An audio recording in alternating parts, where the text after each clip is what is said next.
iOS 14 arrive bientôt et Apple va taper fort, très fort. Et je vous dis tout dans cette vidéo, les nouveautés, les dates de sortie, tout ce qu'il faut savoir. Reste bien jusqu'à la fin, tu sauras tout.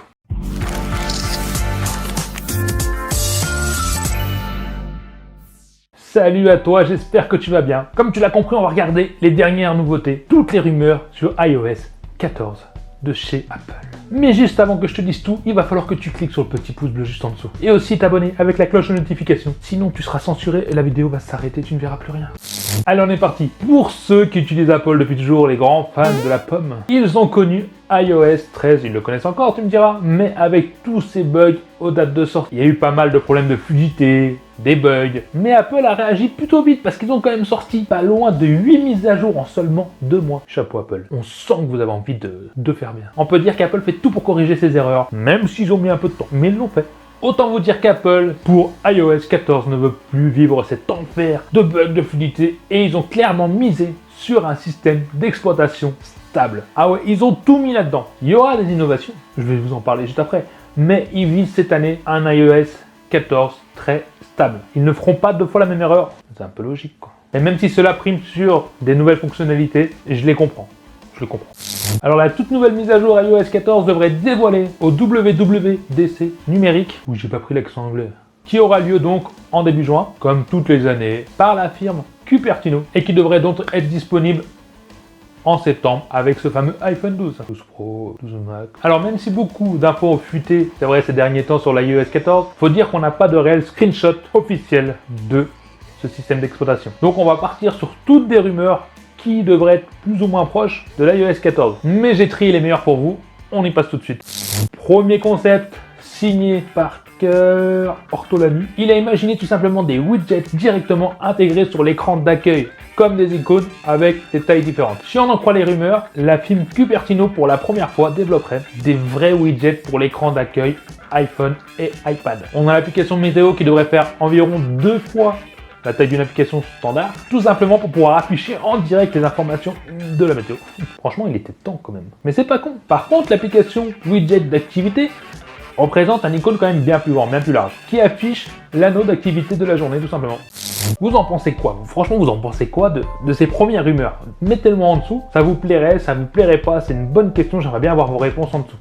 Autre source, mais ce ne sont toujours que des rumeurs. Un truc qui était super gênant, et qui l'est toujours, tu me diras, sur iOS, donc sur iPhone, c'est quand vous recevez un appel, vous avez l'écran complet qui apparaît. Et donc les rumeurs disent que l'affichage d'un appel entrant ne devrait plus prendre l'écran complet quand l'iPhone est déverrouillé, mais afficher tout simplement une petite fenêtre qui te permettra tout simplement de pouvoir continuer tes activités si tu veux pas répondre et de pouvoir raccrocher sans te couper totalement. Et bien entendu, tu pourras répondre aussi. Et le principe, c'est vraiment de plus pouvoir avoir cet écran qui te bloque tout, qui t'enlève du net, qui t'enlève d'un jeu, qui t'enlève de ce que tu veux, avec la petite fenêtre au-dessus. C'est vraiment un plus et je pense qu'il était temps quand même de faire quelque chose comme ça. Autre point important, sur iOS 14, il devrait embarquer plus de fond d'écran. Faut savoir qu'une forte demande des grands fans de la pomme, se plaignaient de ne pas avoir assez de choix tout simplement dans les fonds d'écran. Et normalement, Apple a pris ça en compte et vous a écouté. Vous en pensez quoi déjà? Est-ce que vous trouvez qu'il y a très peu de fonds d'écran, pas assez? Ça serait bien de me le noter juste en dessous aussi.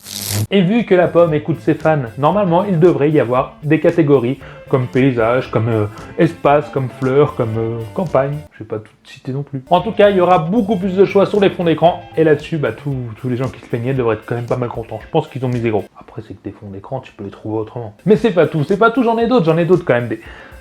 Des innovations, des bonnes rumeurs. Et on va passer pour les fans de la photo. Et oui, parce qu'il y a quand même beaucoup de monde, ça devient à la mode, c'est l'air du temps les photos. Et les photos, c'est le plus important, j'ai envie de te dire, presque sur un téléphone.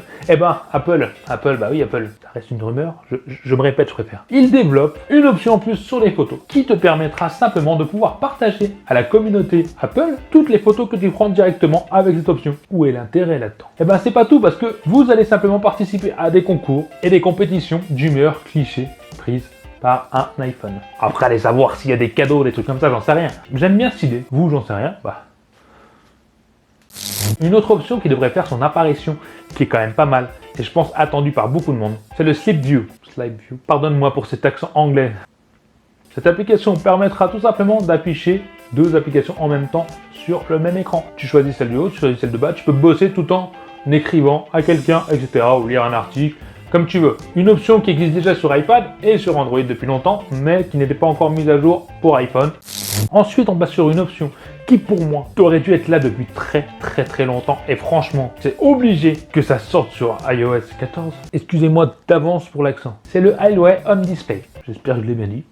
Qui affiche sur l'écran de veille les notifications et l'heure. Ce qui te permet d'avoir toujours l'heure affichée sur ton téléphone et de savoir les notifications avec les petits icônes comme Facebook, Messenger, etc.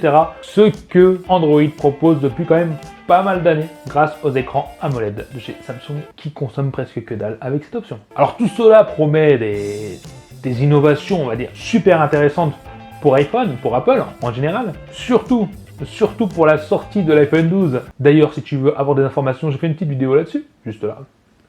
Mais tu vas me dire, c'est bien beau tout ça, iOS 14, mais c'est pas prêt de sortir, ça sort quand, etc. Eh ben c'est simple, je vais te donner les dates maintenant. Pas toutes non plus, je te donne 2 dates. Alors la version officielle de iOS 14 prévue pour l'iPhone 12, iPhone 12 Pro, iPhone 12 Pro Max et l'iPhone 12 Max, devrait normalement être disponible le 10 septembre 2020, comme chaque année. Ça fait loin, je sais, mais vu que iOS 14 sera annoncé en juin, et bien tout simplement, il y aura une version bêta test à partir du 9 juin. Et là, c'est quand même beaucoup plus intéressant pour ceux qui veulent tester. T'en penses quoi, toi? T'en penses quoi de ces options? T'as d'autres idées? T'as d'autres rumeurs intéressantes? Note-le moi juste en dessous. C'est important de partager tout ça ensemble. En tout cas, j'ai trié toutes ces informations pour te trouver les options les plus probables qui sortiront donc avec iOS 14 pour le mois de septembre. Franchement, je l'espère et du coup, quand même. Bon, j'espère que ça t'a plu, je t'embête pas plus et je te dis à ma prochaine vidéo. Salut les amis, bye. Allez, à vous, t'as aimé la vidéo. Lâche-moi un petit commentaire en dessous pour me dire ce que t'en penses. Abonne-toi, sinon tu seras marabouté par les yeux de tout qui chien toute ta vie. Viens vite me rejoindre sur les réseaux sociaux et mate ma dernière vidéo juste ici. Allez, je compte sur toi pour la prochaine vidéo. Bye bye.